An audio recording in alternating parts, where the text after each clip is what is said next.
영화 감독, 스타 기후 강연자. 정말 곳곳에서 기후 강연을 하고 계시더라고요. 그리고 지금 밀라노님에 따르면 요리사라고요. 인류 요리사. 네. 오늘의 기후에서 스타 기후 강연자 이송희일 감독님이시자 요리사님 모셨습니다. 안녕하세요. 안녕하세요. 네. 반갑습니다. 선생님, 근데 무슨 요리를 그렇게 잘하시길래 소문이 이렇게 난 건가요? 한 몇 년 동안 파스타 요리를 페이스북에 꾸준하게 올렸더니 네. 그렇게들 생각을 하시는 것 같아요. 파스타가 어떤 분 얘기 보니까 요리를 잘하는 것처럼 보이고 싶을 때 하면 가장 효과가 큰 음식이라고 그러더라고요. 다른 음식은 혹시? 아니 한국에서는 라면 끓이잖아요.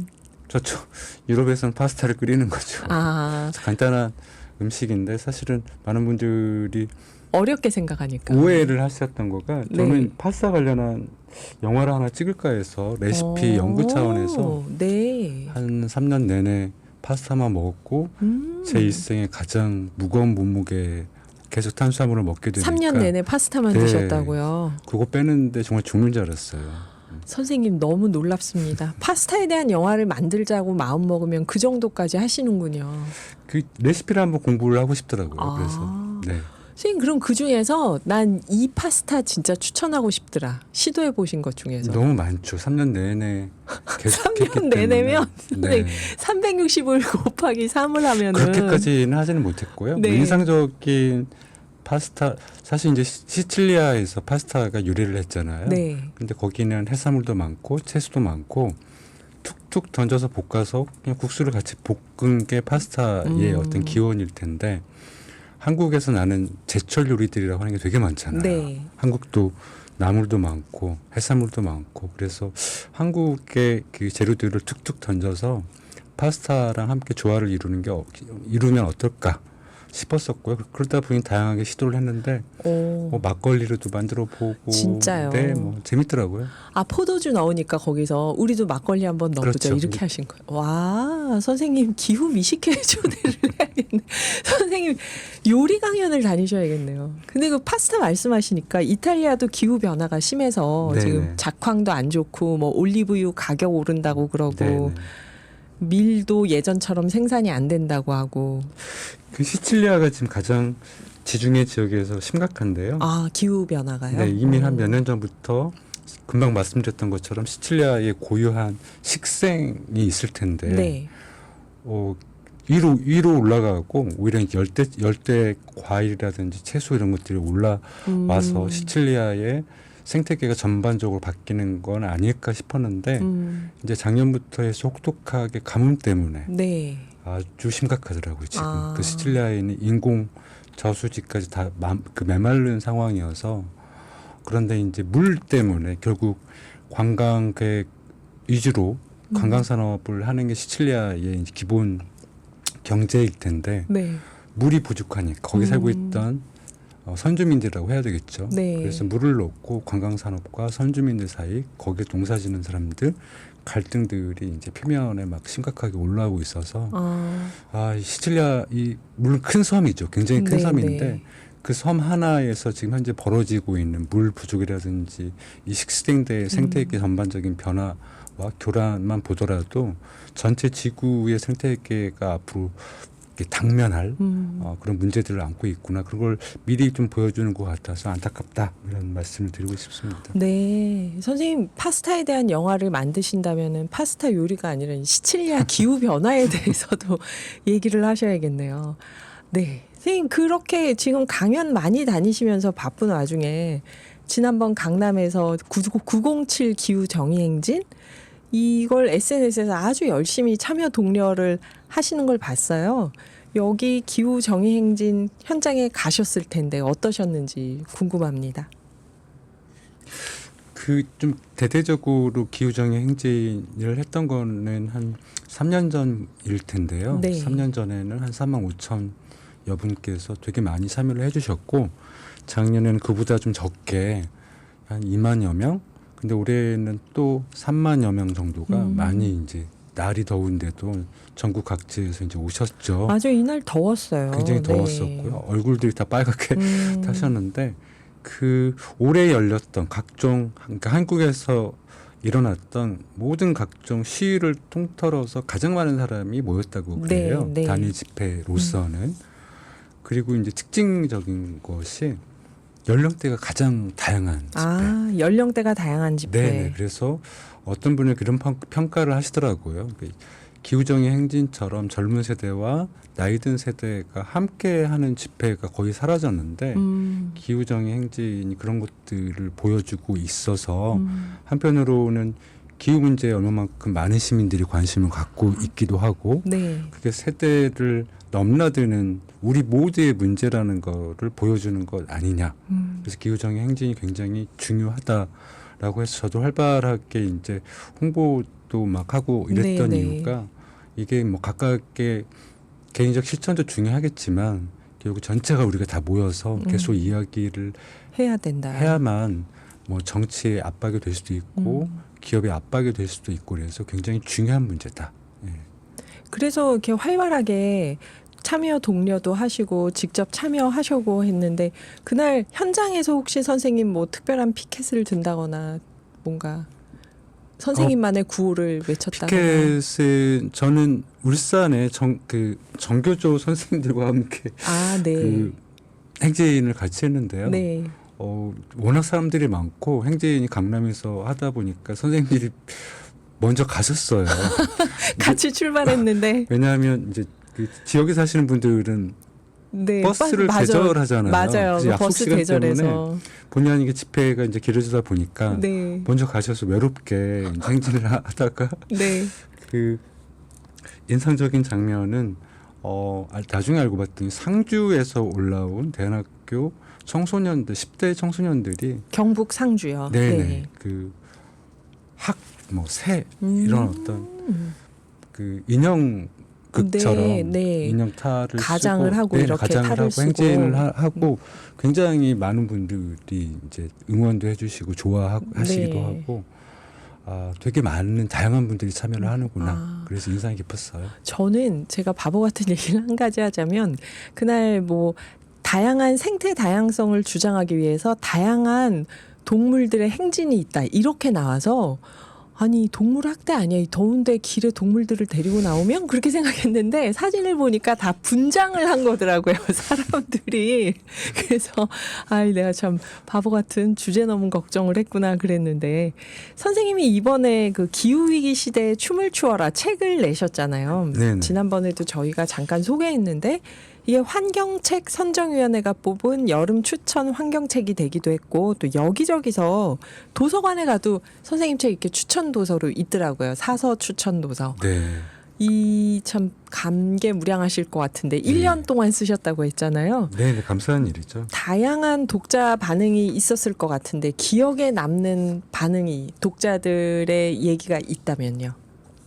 많은 분들이 사용한 표현들 중에 충격적이라는 표현을 많이 쓰시더라고요. 아, 충격적. 네, 그러니까 기존의 환경 도서라든지 기후위기 관련한 책들을 그래도 제법 읽으신 분들인 것 같은데 그런 어떤 기존의 주류적인 어떤 시각들에 대해서 좀 비판도 하고 네네. 다른 관점에서 기후위기를 접근을 하다 보니 그런 지점들이 좀 충격적이고 또 급진적이다라고 하는 분들도 계셨는데 돌이켜 생각해 보면 사실은 지구가 이 지경이 될 정도로 계속 기업 활동도 하고 정치인들은 별 생각이 없고 이게 훨씬 더 급진적이라는 생각이 드는 거예요. 세상이 이 정도로 망가질 정도로 저렇게 급진적으로 우리가 산업 활동을 하고 있는 건데 그렇죠. 지금. 급진적인 무관심과 함께 급진적인 무책임과 함께 그래서 오히려 저는 정말 온화한 태도로 이야기를 했을 뿐이고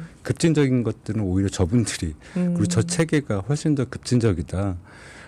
그렇게 생각해 보면 사실은 우리가 그 급진성을 못 따라가고 있다는 생각이 드는 거예요. 그래서 이 기후 변화를 못 막고 있는 그렇죠. 거네요. 훨씬 더 무책임한 어떤 급진성, 그 체제의 급진성이 분명히 있는데 거기에 비해서 우리 시민들은 여전히 좀 우울해, 물론 이후에 이제 이야기를 할 기후 우울증을 앓고 있거나 지금 힌트를 주셨습니다. 1번 기후 우울증, 2번 기후 해탈증 보내주시면 돼요. 정답. 네, 선생님. 노코멘트 하겠습니다.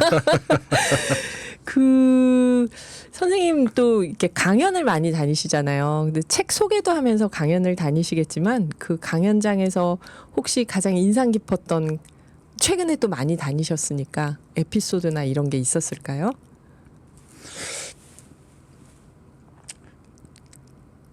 아 지금 정답을 유출하신 것 때문에 몹시 당황하시고. 예, 정답을 유출한 것에 대한 양심의 가책과 이걸 어떻게 해야 될지. 아니, 저희 이런. 일부러 막 유출해요, 저희. 아 그래요? 저희 200점 목표 퀴즈이기 때문에. 네.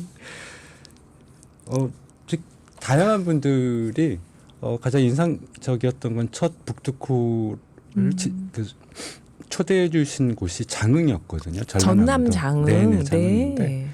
그 장흥의 교도소에서 첫 북토크를 했어요. 네. 이게 오래된 그 교도소죠. 네. 오래된 교도소를 장흥군과 시민들이 함께 쉽게 얘기를 하면 공유지로 탈바꿈 시키는 건데요. 공간 리모델링을 한 그렇죠. 거네요. 그래서 뭐 영화제도 열려고 하고 네. 텃밭도 만들고 그런 공간인데 그런 공간 교도소에서 어쨌든 제가 지은 죄가 많다 보니 이제서야 교도소에 왔구나 이런 생각을 하면서 북토크를 처음 하게 됐는데 되게 인상이 여러 가지로 깊었어요. 네. 여러분 그 영화 감독, 인기 기후 강연자, 파스타 전문 셰프 이송일 선생님과 이야기 나누고 있는데요. 2부에서 교도소에서 뭐 하셨는지 마저 들어보겠습니다. 선생님 책에도 보면은 기후 우울증 사례가 나오더라고요. 이제 저희가 오늘 비가 와서 우울하네 이게 아니고 기후 우울증이라면 이게 뭔지 좀 자세히 설명해 주신다면요. 말 그대로 기후 때문에 생기는 우울증이고요. 네. 조금 더 구체적으로 들어가면 이 기후증이 많이 알려졌던 거는 그레타 툰베리라고 스웨덴의 되게 유명한 기후 운동가가 있죠. 네. 기후 운동하면 그레타 툰베리 그렇게 그렇죠. 알려질 정도로. 근데 그레타 툰베리도 기후 우울증을 앓는다라는 것을 마치 커밍아웃 하듯이 이야기를 한 적이 있어요. 네. 그래서 그 정도로 유명한 사람도 기후 우울증을 앓을 정도로 금방 설명해 주신 것처럼 아 내가 뭔가를 해서 이거를 바꿀 수가 있을까라고 하는 염려, 네. 불안, 고통, 걱정 뭐 이런 것들을 통칭해서 아울러서 우리가 기후 우울증이라고 이야기를 하고 있고요. 대표적으로 아까 문자를 보내주신 분처럼 여름 내내 집안의 폭염 때문에 집안에 머물다 보니 우울증을 앓게 생길 것 같아요라고 네네. 말씀을 해주셨는데 뭐 단적으로 제가 71년생인데 아니 본의 아니게 제 나이를 얘기를 해버렸네요. 아니, 오늘 여러 가지를 많이 저 29인데? 유출하시네요. 네. 예. 못 들으신 걸로 하고요. 네. 70년대 10대를 지냈던 분들에 비해서 지금 10대로 자라고 있는 사람들이 네. 중년이 되었을 때는 지금보다 폭염을 겪을 확률이 더 크겠죠. 34배. 34배나 된다고요. 네네. 어떤 아이고. 과학자는 계속 이대로 배출량이 지속이 된다고 하면 우리가 2050년경이 넘었을 경우에 폭염 일수가 171을 넘을 수도 있다. 그 얘기는 절반 가까이가 그러면 1년 중에. 네, 겨울이 없어질 수도 있겠네요. 그렇죠. 진짜. 그러면 뭐 이거는 우울증과 함께 그냥 일상적인 고통에 시달릴 수밖에 없고요. 네. 대표적으로 기우울증 이야기를 하면 제가 칼럼으로도 썼고 책에도 잠깐 소개를 해드렸는데 어떤 네. 벨기에의 한 남자가 챗봇과 함께 인공지능 챗봇과 함께 대화를 하다가 기후우울증에 굉장히 심각하게 시달렸었어요. 근데 며칠 동안 심각하게 틀어박혀서 챗봇과 함께 대화를 하다가 자살을 하게 됐는데요. 아, 정말요? 네, 와이프도 있고 그리고 자식도 있었어요. 근데 그 대화 내용이 뭐냐면 기후우울증에 대한 이야기예요. 내가 죽으면 혹시 도움이 될까? 아, 이 기후 위기 극복에? 네네. 아. 그랬더니 인공지능 그래 죽어. 아이고, 이게 무슨 말도 안 되는 이런. 그래서 자살을 하게 됐고 작년에 일어났던 이야기고요. 네. 전 세계적으로 대대적으로 좀 알려져서 기후우울증이 어느 정도 심각하게 퍼져 있는지를 단적으로 보여준 사례라고 할 수가 있겠습니다. 출산을 요즘 많이 안 하는 것도 기후 위기에 대한 염려가 포함이 그럼요. 됐다고 봐야겠네요. 그렇죠. 제가 아는 선배님은 아이가 그 고등학생인데 그런다고 하더라고요. 이 기후가 앞으로 어떻게 될 것인지에 대해서 고민이 너무 많아서 그게 걱정이 된다. 그런 얘기도 하시던데 그게 총체적으로 기후 우울증으로 볼 수 있겠어요. 나이가 젊을수록 출산 기피증이 기후와 관련돼서 더 많이 가지고 있고요. 요 우리 한국 청소년들이 기후 관련해서 어떤 표현들을 쓰냐면 네. 이생망. 이생망, 네, 이번 생은 이번 생 망했다. 망했다라고. 그래서 자식을 낳은들 무슨 소용일까 뭐 이런 생각까지 가질 정도로 계속 심화가 될수록 이 출산 기피증은 점점점 커지겠네요. 더 커지겠구나 네. 이런 생각이 드는 거죠. 1611님이 남자도 우울증이 옵니다. 저 좀 봐주세요. 그러셨는데 네, 지금 이 벨기에에서 기후 우울증으로 큰일을 낸 분도 남자였다고 합니다. 그래요. 참. 소매실의 손영만님, 우울증도 여러 가지가 있나 봐요. 마음의 감기라고 하죠. 우울증이. 그런데 이게 뭐 증상이 다른 게 아니라 원인이 다르기 때문에 기후 그렇죠. 우울증이라고 한 네. 거겠죠. 기후 때문에 아까 0047님이 여름 내내 더워서 집에만 있다 보니까 우울증이 생길 것 같다 한 것처럼. 근데 여기 기후위기 시대 춤을 추어라 책을 보면 재난이 닥쳤을 때 재난을 맞아요. 우리 막 세월호 있고 여러 가지 굵직한 재난 많을 때도 사회 전반적으로 우울증이 굉장히 퍼진다는 얘기가 나왔었죠. 이 재난에 대한 심리적 반응 현상도 책에서 언급을 하고 계신데요.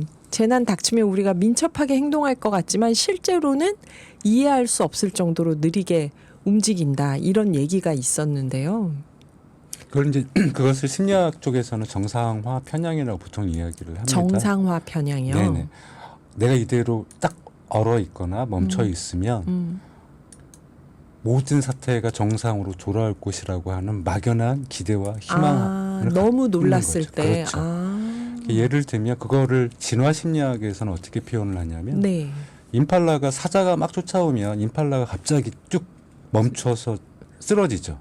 죽은 척 죽은 한다고 척을 저는 하는 생각했어요. 맞아요. 죽은 척을 하는 거는 지금 여기 회피를 하기 위해서 물론 맹수들은 살아있는 동물을 죽어있는 동물보다 훨씬 더 쫓거나 사냥을 하려고 하죠. 네, 네. 하지만 임팔라 입장에서는 지금 딱 멈춘 거가 그냥 진화론적으로 가장 유리하다라고 판단이 들었던 거죠. 어떤 사태에 관련돼서 완전히 웅크려드는 것. 네. 그래서 마찬가지로 이 기후 재난 앞에서 혹은 기후 재난이 아니더라도 뭐 책에서 인용한 거는 타이타닉 호 같은 경우가 실제 연구를 해보면 네. 굉장히 큰 일이 벌어졌죠. 빙산에 부딪혀서. 그런데 만약 그때 많은 사람들이 그 배를 타고 막 떠났으면 훨씬 더 많은 사람들이 살았을 텐데 네. 그냥 계속 멈춰서 춤을 추거나 너무 일상적인 생활을 일상적인 계속 하고 있었다고요. 행위들을 하고 있었다라는 거에 연구를 해보니까 분명히 저쪽에서는 떠나라고 얘기를 했음에도 불구하고 그래서 이게 왜 그러지?라고 했을 때 이제 재난에 관련된 학자들은 정상화 편향을 이야기를 하는 거죠. 뭐 지나가겠지, 괜찮아지겠지라고 이제 막연하게 생각들을 하는 경향이 있다. 그걸 정상화 이제 편향이라고 이야기를 하고 있고요. 이제 재난에 관련돼서 어떤 분은 싸우기도 할 것이고, 어떤 분은 금방 말씀드렸던 것처럼 지나가겠지라고 해서 뭐 거기서 멈춰 얼어 있거나 네. 멈춰 있거나 그냥 가만히 있는 경우가 있겠고요. 또 어떤 분은 도망가는 분도 분명히 있을 거고 다양한 패턴이 있는데 주류를 형성하고 있는 거는 멈춰 있는 경우들이 대부분 많다. 그래서 우리가 기후 위기가 너무너무 심각하다고 이야기를 하고 있음에도 불구하고 대부분이 그냥 얼어 있는 것처럼 네. 멈춰져 있는 경우가 있고요. 근데 제가 책에서는 그것에 관련된 정치적인 이유도 있을 거고 여러 가지 복합적인 이유가 있는데 대체적으로 한국인을 비롯해서 북반구에 사는 부유한 시민들은 다양한 정보들에 의해서 우리는 이미 기후변화와 기후위기가 심각하다는 걸 알고 있어요. 네, 네. 그런데 대체적으로 행동하지 않고 뭔가 싸워서 이 사태를 극복하지 않으려고 하는 여러 가지 이유 중에 그 아메리카 선주민 중에 나바오라고 하는 부족이 나바호족, 있죠. 네. 나바오 부족이 격언이 있습니다. 잠든 사람은 깨울 수 있지만 잠든 척을 하는 사람은 깨울 수가 없다. 오, 명언이다. 예. 네. 그래서 지금 현재 우리는 각각의 이유 때문에 잠든 척을 하고 있는 건 아닐까? 그래서 잠든 척을 하는 사람들을 깨우기 위해서는 어떻게 해야 될지? 왜 우리가 잠든 사람을 깨우는 건 흔들거나 그럼 엉덩이를 깨죠. 찰싹 하거나 맞아요. 뭔가 큰 소리를 내면 깨잖아요. 네, 네. 근데 일부러 잠든 척을 한 하고 사람은 있어요. 사실은 소리를 치거나 뭐 한다고 해도 잘 깨어나지가 않죠.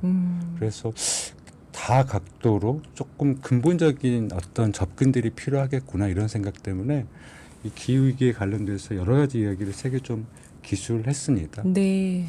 그러니까 기후위기 현상을 우리가 이렇게 다 목격하면서 계속 잠든 척하고 있는 건 아닌가.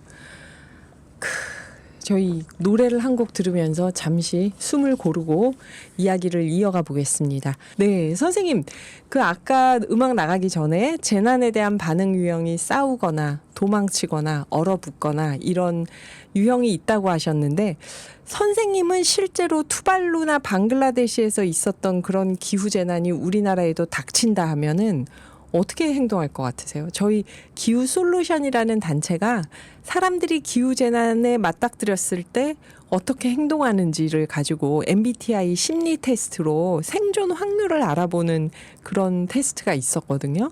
선생님은 어떠실 것 같으세요?